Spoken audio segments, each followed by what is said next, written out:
the elevation of boiling point। Elevation of boiling point का एक दूसरा नाम भी है। जो एलिवेशन ऑफ बॉइलिंग पॉइंट का एक दूसरा नाम है वो है ebullioscopy. EBULLIOSCOPY,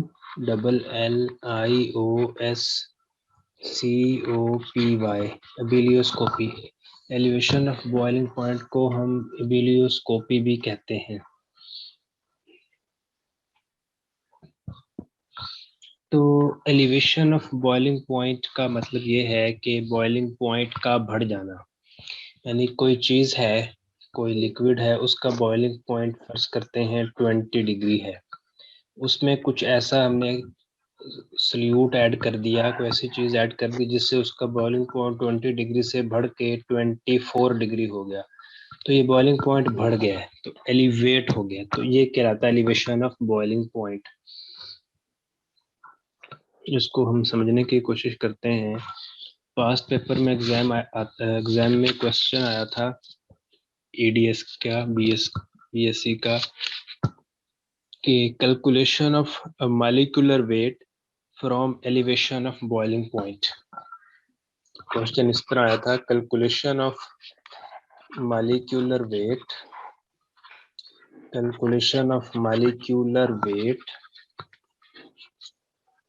from elevation of boiling point. Elevation of boiling point, तो इस क्वेश्चन को भी हम इसी में कवर करेंगे, इसकी ग्राफिकल रिप्रेजेंटेशन देखेंगे। तो एलिवेशन ऑफ बॉइलिंग पॉइंट को समझने के लिए एक ग्राफ होता है, तो वो हम ड्रा करते हैं, उसको कहते हैं, हेडिंग डाल लें ग्राफिकल रिप्रेजेंटेशन। ग्राफिकल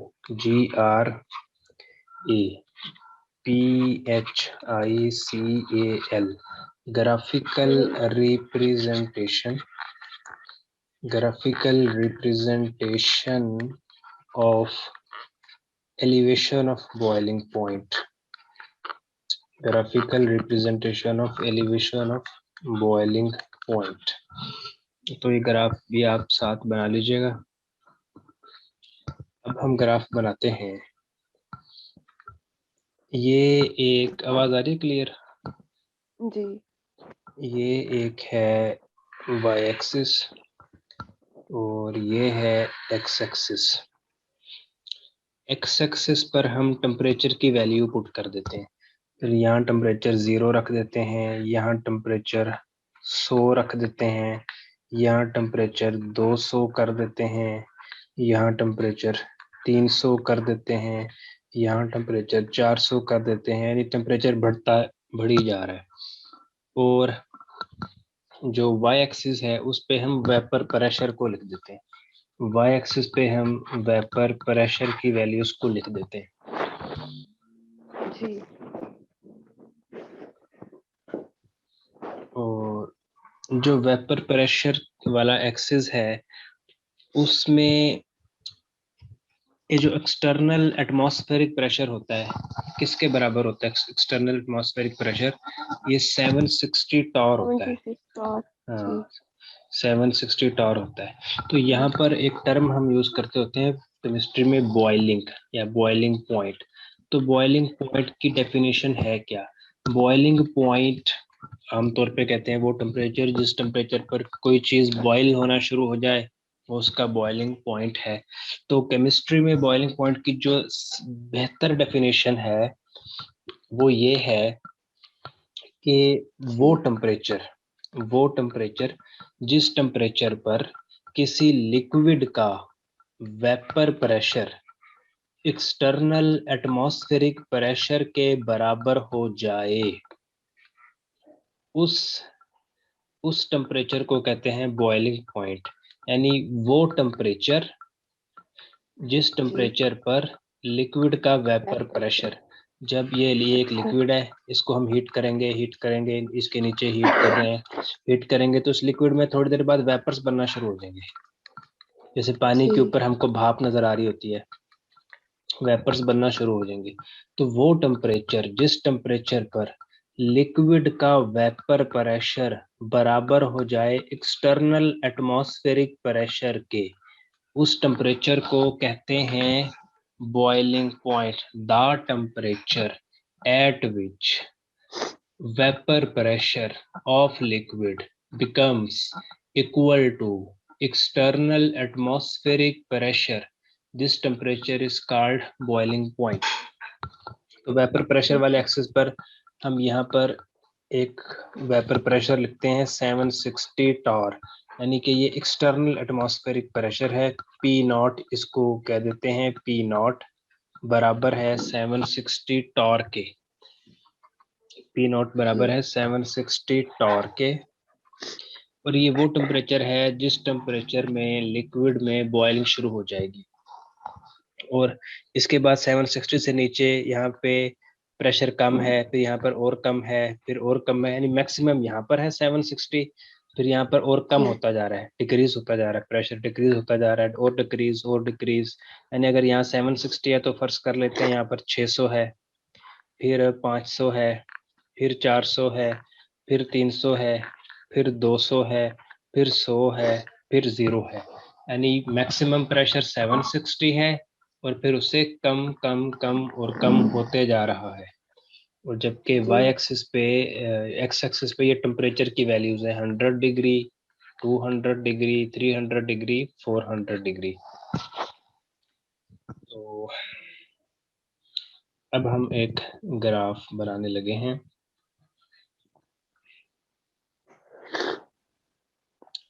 तो अब हमारे पास दो चीजें हैं, एक है प्योर सॉल्वेंट, यानी प्योर सॉल्वेंट उस सॉल्वेंट को कह रहे हैं जिसमें जर्रा भी नहीं है सल्यूट का। दूसरा है सॉल्यूशन, यानी solvent plus salute.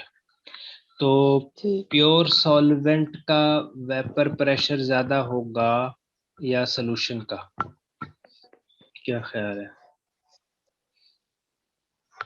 Sir pure solvent, pure solvent का वेपर प्रेशर ज्यादा होगा।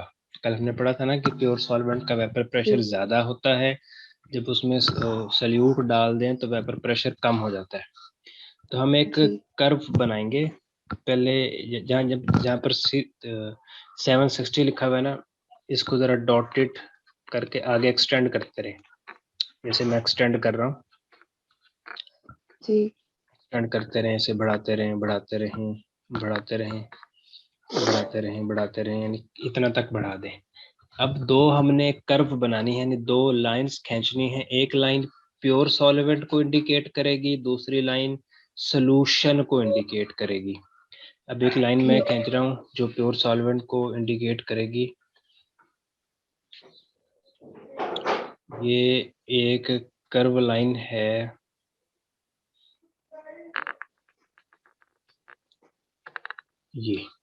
ये लाइन, इस लाइन का नाम रख देते हैं ए, और इस पॉइंट पे इस लाइन का नाम रख देते हैं बी। ये जो लाइन है ये प्योर सॉल्वेंट की लाइन है, प्योर सॉल्वेंट की लाइन है, प्योर सॉल्वेंट की लाइन। अगर आपको बहुत क्लियर नजर आए ना अगर, तो बहुत अच्छी बात है, क्योंकि ये मोबाइल का अगर आप मसला हल कर रहे हैं ना, क्योंकि हम राइटिंग टैबलेट से ऑनलाइन लेक्चर लेते हैं तो इसमें बहुत क्लियर नजर आना चाहिए ताकि एक एक बात समझ आए, बाद में फिर खुद पढ़ने की ज्यादा मुशक्कत ना करनी पड़े। अच्छा, ये है प्योर सॉल्वेंट की कर्व। अब अभी अभी आपने कहा कि जो प्योर सॉल्वेंट का जो वेपर प्रेशर है वो ज्यादा होता है और सॉल्यूशन का वेपर प्रेशर कम होता है। ऐसा ही होता है, प्योर सॉल्वेंट का वेपर प्रेशर ज्यादा होता है, सॉल्यूशन का वेपर प्रेशर कम होता है। तो अब हम एक और कर्व बनाएंगे जो इससे नीचे बनाएंगे, क्योंकि वेपर प्रेशर सॉल्यूशन का कम होता है। ये जो दूसरी कर्व हम बना रहे हैं, ये यहाँ ऑरेंज से, ऑरेंज कलर से जो लेबल है, इसका नाम रख देते हैं सी और डी।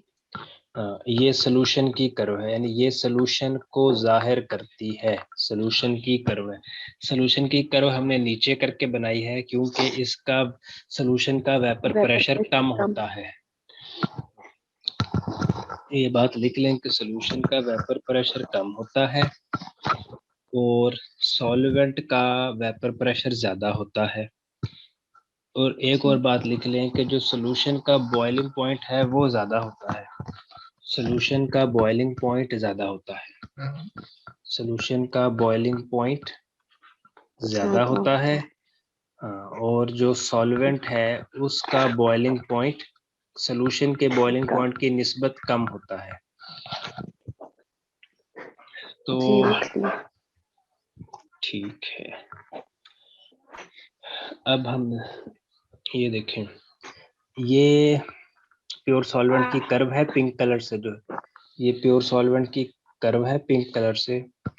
ये सॉल्वेंट आहिस्ता आहिस्ता टेम्परेचर बढ़ रहा है, यहाँ पर टेम्परेचर है कोई तकरीबन 100। यहाँ पर कोई 50 डिग्री बनेगा, 100 से पीछे है ना, जी यहाँ कोई 50 डिग्री बनेगा, 100 तो सी पॉइंट पर है, यानी फिर टेम्परेचर आहिस्ता आहिस्ता बढ़ने शुरू हो गया है। जैसे जैसे टेम्परेचर बढ़ना शुरू हो गया है तो प्योर सॉल्वेंट के वेपर्स बढ़ने शुरू हो गए हैं। टेम्परेचर टेम्परेचर यहाँ पर कितना हो गया है, यहाँ पर अगर टेम्परेचर आप नोट करें तो कितना टेम्परेचर बन रहा है, कहाँ पे सर?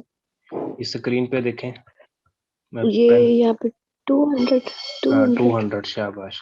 तो टेम्परेचर और बढ़ रहा है और बढ़ रहा है, टेम्परेचर और बढ़ रहा है, यहाँ तक के टेम्परेचर 300 हो गया। यहाँ पर अगर देखें टेम्परेचर तकरीबन जी 300 हो गया, फिर टेम्परेचर 350 यानी 400 की तरफ गया। एक ऐसा पॉइंट आया जिस पॉइंट पे प्योर सॉल्वेंट का vapour pressure external atmospheric pressure से के बराबर हो गया। ये पॉइंट बी जी। वो पॉइंट है, ये पॉइंट बी वो पॉइंट ये है वो। जिस पॉइंट पे सॉल्वेंट का वेपर प्रेशर बराबर हो गया एक्सटर्नल एटमॉस्फेरिक वेपर प्रेशर के, जो जी कि 760 होता है। जो पिंक कलर की कर्व है ये सॉल्वेंट के वेपर प्रेशर की कर्व है।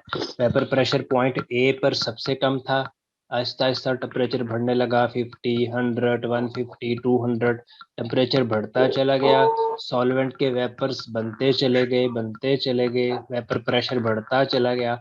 एक पॉइंट आया जिस पॉइंट पे सॉल्वेंट के वेपर प्रेशर की कर्व एक्सटर्नल एटमॉस्फेरिक वाली जो डॉटेड प्रेशर लाइन पे। है उसको टच कर गई, तो इस पॉइंट पे जी बॉइलिंग शुरू हो गई, इस पॉइंट पे बॉइलिंग शुरू हो गई। अब देखते हैं कि इस पॉइंट पे टेम्परेचर क्या है। देखिए मैं कैसे कर्व को डॉटेड लाइन को ऐसे नीचे ड्रॉ कर रहा हूँ एक्स एक्सिस पे, ये देखने के लिए कि टेम्परेचर क्या है, टेम्परेचर कितना होगा आपके ख्याल में यहाँ पर। सर 360-70। शाबाश, एक्सीलेंट, तकरीबन 360-70 होगा, हम 370 मान लेते हैं। यानी हमको ये पता चला है कि जो प्योर सॉल्वेंट का बॉइलिंग टेम्परेचर था वो 370 बन रहा है। इसको हम नाम दे जी देते हैं T1, इस पॉइंट को हम नाम दे देते हैं T1। इसको यानी नीचे नीचे जगह नहीं है, चलो यहाँ पे T1 लिख देते हैं, और इसी को हम नाम दे देते हैं इस पॉइंट को T0, T0। जी इसके बाद इसको थोड़ा सा और एक्सटेंड कर दें, ये 500 कर दें, हाँ। ठीक है। अच्छा, अब हम देखते हैं कि सॉल्यूशन का बॉइलिंग पॉइंट क्या बन रहा है। यस, पॉइंट सी पर टेम्परेचर है 100 डिग्री, पॉइंट सी पर टेम्परेचर है 100 डिग्री, आहिस्ता आहिस्ता टेम्परेचर बढ़ रहा है, टेम्परेचर बढ़ रहा है, तो जिससे सॉल्यूशन का वेपर प्रेशर बढ़ रहा है। तो पॉइंट डी वो पॉइंट है जिस पॉइंट पे सॉल्यूशन के वेपर प्रेशर वाली कर्व एक्सटर्नल एटमॉस्फेरिक वाली डॉटेड लाइन को टच कर गई। इस पॉइंट डी पर सॉल्यूशन में बॉइलिंग शुरू हो जाएगी। अब देखते हैं कि इधर टेम्परेचर क्या है। टेम्परेचर इधर मैं डॉटेड लाइन नीचे खींच रहा हूँ, तो जरा गेस करें कि टेम्परेचर क्या होगा इधर।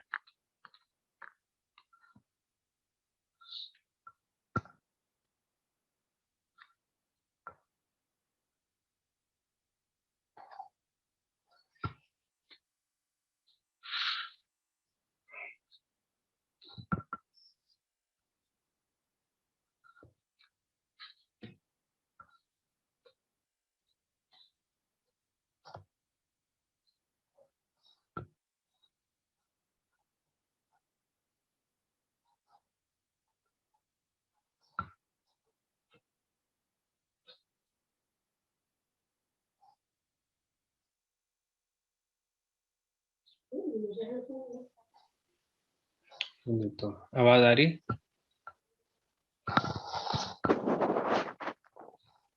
आवाज आ रही? वो दरवाजा तो बंद कर दे सर, आवाज आ रही है? हाँ, अब ये देखें जी मुझे आ रही है। कि इस लाइन को दोबारा देखें। ये जो ऑरेंज कलर से लाइन बनाई है, ये सोल्यूशन के वेपर प्रेशर की लाइन है।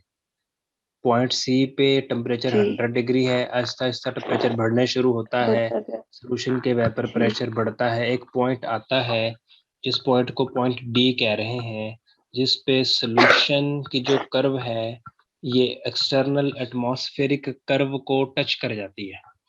इस जी पॉइंट डी पर सोल्यूशन में बॉइलिंग शुरू हो रही है। तो अब ये देखने के लिए कि पॉइंट डी पर कितना टेम्परेचर है, हमने एक नीचे डॉटेड लाइन खींची है। तो यहाँ जरा गेस करें कितना टेम्परेचर है, सोल्यूशन का बॉइलिंग पॉइंट क्या बन रहा है? वो बताया ना, 500 ml पे। शाबाश, तो तकरीबन 500 4 के करीब बन रहा है। तो जी इसको हम कह देते हैं टी, इस टेम्परेचर को टी कह देते हैं। यानी T is boiling point of solution and T naught जी is boiling point of pure solvent. इसको टी कह दें इस पॉइंट को, और इसका दूसरा नाम नीचे से T2 रख दें। जी ठीक, यानी T not is boiling point of pure solvent जो कि 370 बन रहा है, और G T is boiling point of solution जो कि 500 के करीब बन रहा है। तो हमने ये देखा कि जब सोल्यूशन था, सोल्यूशन का बॉइलिंग पॉइंट है टी नॉट जो कि 370 बन रहा है, और जी ये प्योर सॉल्वेंट का बॉइलिंग पॉइंट, और सोल्यूशन सॉल्वेंट का का, हाँ प्योर सॉल्वेंट का बॉइलिंग पॉइंट, और सोल्यूशन का बॉइलिंग पॉइंट तकरीबन 490 500 है। या 495 या 500 बन रहा है, 500 भी कह सकते हैं, 500 बन रहा है। तो इससे पता जी लगा है कि बॉइलिंग पॉइंट प्योर सॉल्वेंट का कम है। उसी प्योर और सॉल्वेंट में जब सॉल्यूशन का सल्यूट ज्यादा है। ऐड किया गया तो सोल्यूशन का बॉइलिंग पॉइंट बढ़ गया, यानी एलिवेशन इन बॉइलिंग पॉइंट होगी। यानी ये प्योर सॉल्वेंट का बॉइलिंग पॉइंट था, फिर बॉइलिंग पॉइंट बढ़ा बढ़ा बढ़ा, ये जो गैप है यानी प्योर जी सॉल्वेंट के बॉइलिंग पॉइंट और सोल्यूशन के बॉइलिंग पॉइंट का ये जो गैप है, इस गैप को कहते हैं एलिवेशन इन बॉइलिंग पॉइंट, और इसे डेल्टा टी बी से जाहिर करते हैं, और ये बराबर जी है T minus T naught. Delta T B is elevation in boiling point, delta TB is elevation in in boiling point. boiling point, और T is boiling point of solution and T naught is boiling point of point pure pure. Solvent. तो हमने देखा कि elevation in boiling point ऐसे होती थी। तो ये सारी है graphical representation of elevation of boiling point. अब हम इसकी जी मैथमेटिकल इक्वेशन को सॉल्व करते हैं, अगर यहाँ तक समझ आ गया तो। जी आ गया। इसको आपने नोट कर लिया? जी अच्छे से फिर इरेज कर दो। कर दे।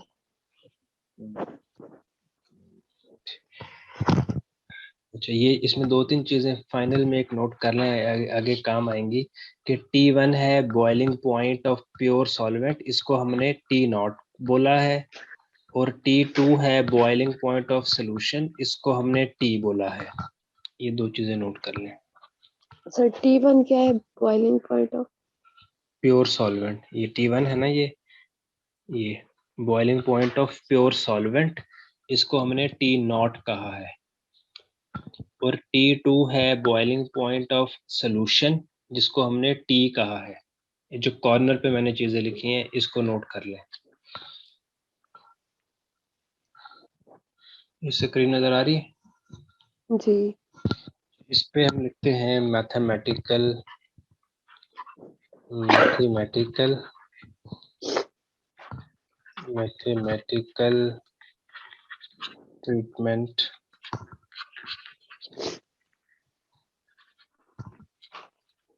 Of elevation of boiling point, elevation of boiling point. एक इक्वेशन होती है, उस इक्वेशन का नाम है, हम डायरेक्ट उस इक्वेशन को यूज करेंगे। उस इक्वेशन का नाम है क्लाजियस क्लेप्रॉन इक्वेशन। ये भी शायद कोर्स में जी। हो, तो जो होगी तो तब पढ़ेंगे। इसका नाम है क्लाजियस। आपने पढ़ाई है? ठीक है, क्लाजियस, फिर अच्छी बात है, क्लाजियस Clapeyron equation.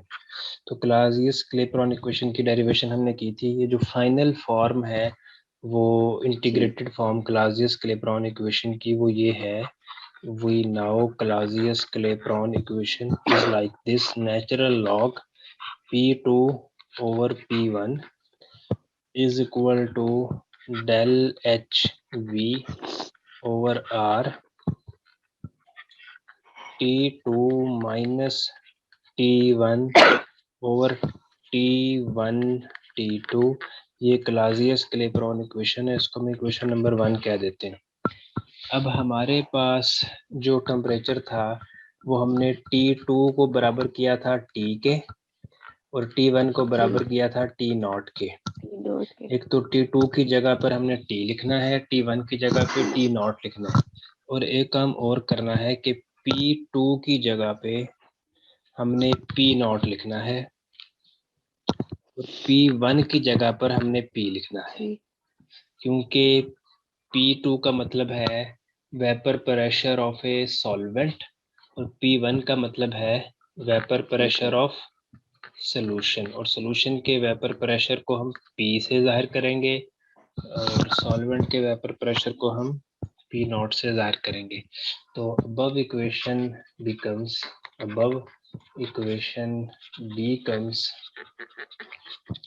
Natural log P2 की जगह लिख लें P0, और P1 की जगह लिख लें P, del H B over are.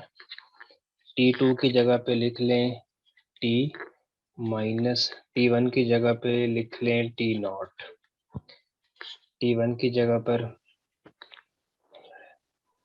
T0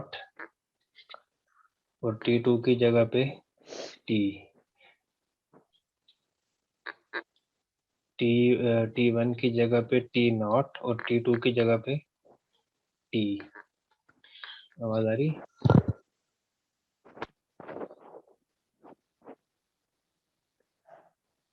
hello. अच्छा, और इसमें डेल एच वी क्या है? ये लिख लें कि जो डेल एच वी है ये heat of vaporisation of solvent है। Heat of vaporisation of solvent, solvent के वेपर्स बनाने में जो हीट लगे, heat of vaporisation, heat of vaporisation, heat of vaporisation of solvent, heat of vaporisation of solvent. जी, तो अब हमने इसको इक्वेशन 2 कह देते हैं। अभी हमने पढ़ा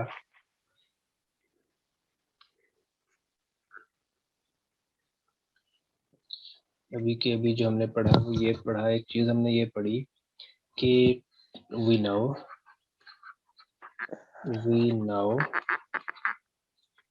T minus TB, we now T minus T0 ये बराबर था डेल TB के। एलिवेशन इन बॉइलिंग पॉइंट पढ़ा था, एलिवेशन ऑफ बॉइलिंग पॉइंट।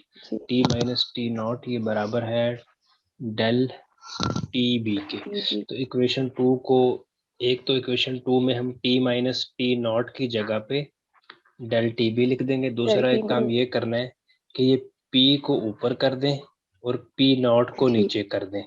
तो जब ऐसे करेंगे, यानी P को ऊपर कर देंगे, P0 को नीचे कर देंगे, तो नेचुरल लॉग से पहले माइनस का साइन आ जाएगा।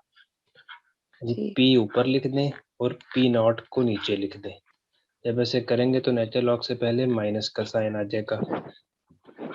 Del H V over R, और T माइनस T0 की जगह पे लिख दें डेल टी बी, और T0 टी, ये वैसे लिख दें। ये क्वेश्चन 3 बन गई। क्वेश्चन 3 तक नोट कर लें। जी कर लिए। अब आगे चलते हैं।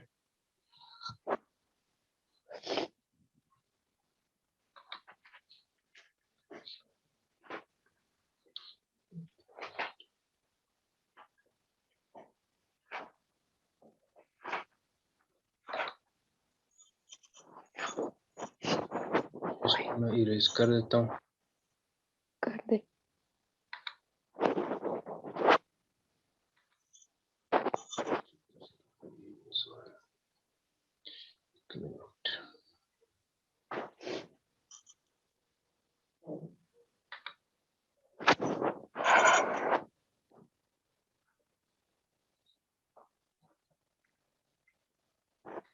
मुन्नी मुझे पानी ला दो, पानी ला दो नहीं, ला दो। अच्छा, इसके बाद है एक और काम करेंगे, और वो ये काम करना है कि हमारा जो सॉल्यूशन है वो बहुत डाइल्यूट है। तो हम ये लिखेंगे as our solution is very dilute. जब सॉल्यूशन बहुत डाइल्यूट होता है तो सॉल्यूशन जब बहुत डाइल्यूट सॉल्यूशन का मतलब है कि जिसमें सॉल्यूट बहुत थोड़ा हो, सॉल्वेंट बहुत ज्यादा हो, यानी सॉल्वेंट बहुत ज्यादा हो और जो सॉल्यूट जी है वो ना होने के बराबर हो, तो इस तरह के सॉल्यूशन को कहते हैं डाइल्यूट सॉल्यूशन। तो डाइल्यूट सॉल्यूशन में चूंकि सॉल्वेंट बहुत ज्यादा होता है, सॉल्यूट बहुत कम होता है, तो डाइल्यूट सॉल्यूशन एक तरह से सॉल्वेंट की तरह ही बिहेव करने लग जाता है। जी as our solution is very dilute, तो सॉल्यूशन का जो बॉइलिंग टेम्परेचर था वो T था। हमने इसको अप्रोक्सीमेटली T नॉट कर दिया क्योंकि सॉल्यूशन बहुत डाइल्यूट था। तो जी जो सॉल्यूशन का बॉइलिंग टेम्परेचर था और प्योर सॉल्वेंट का बॉइलिंग टेम्परेचर था वो दोनों तकरीबन तकरीबन बराबर हो गए। यानी जी। T है टेम्परेचर सॉल्यूशन का, वो तकरीबन फर्ज और करते हैं टी कि नॉट 20 डिग्री था, और जी T नॉट ये बॉइलिंग टेम्परेचर था सॉल्वेंट का, ये तकरीबन 17 डिग्री था। अब चूंकि सॉल्यूशन बहुत ही डाइल्यूट है तो जो सॉल्यूशन का बॉइलिंग टेम्परेचर है T और जो प्योर सॉल्वेंट का बॉइलिंग टेम्परेचर है T नॉट, ये दोनों अप्रोक्सीमेटली बराबर कर दिए गए। जी इधर भी T से मल्टीप्लाई कर दें और इधर भी T से मल्टीप्लाई कर दें। तो T से जब T को ठीक सही, ऐसे दोनों तरफ से T से मल्टीप्लाई कर दें तो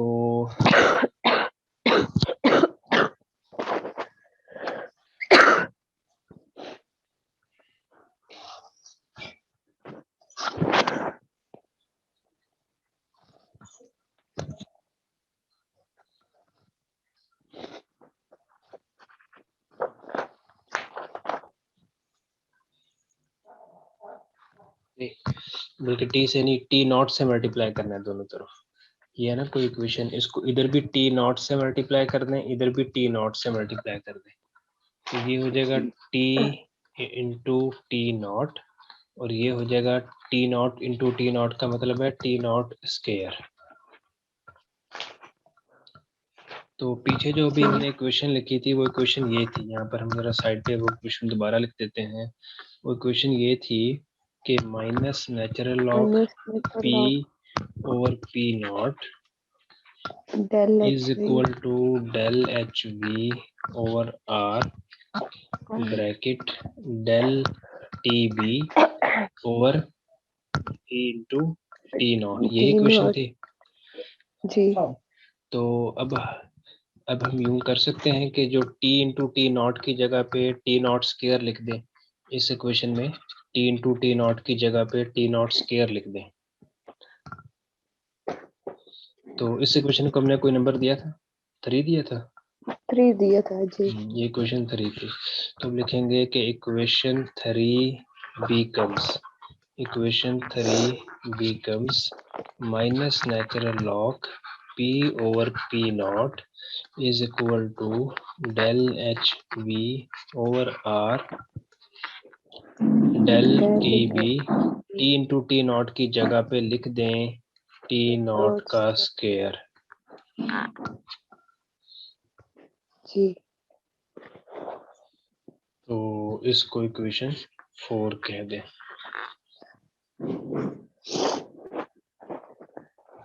अभी क्वेश्चन 4 से आगे कल कर लें।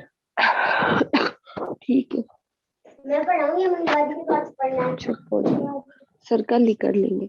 ठीक है, तो यहाँ तक नोट करने, फिर हमें जब बताना है कि यहाँ तक ही किया था हमने।